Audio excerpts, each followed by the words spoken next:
All right, we are still in Ndoni market. Okay, today is okay, and we are still doing this question and answer to know actually where Ndoni people belong.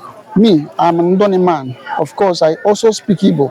So we want to know. We're asking our sister here. She's going to tell us her name and where she's from in Ndoni, and tell us what's her mind. All right, my sister, what is your name and where are you from? My name is Juliet Osai. I'm from Ndoni, Umunima.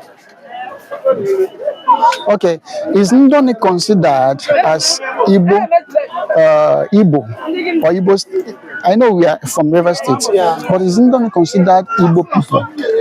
No, Ndoni is considered as Delta State because why we are like we got into River State based on the river, Oshimiri River.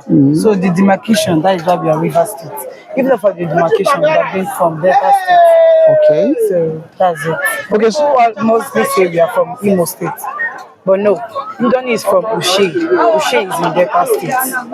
Okay. So that is it. But we speak Igbo, right? Speak Igbo, Okay. like Delta Igbo. Delta Igbo. Which means we are not Hausa, we are Igbo, right? Yes. We are Igbo. Yes. Okay. This is actually what we want to confirm and know from our own people. And our sister here said that we are Igbo people, but we speak like Deltans here. But Delta Igbo, Ndoni Igbo, Yeah. all are One. Igbo. Yeah. Thank you so much.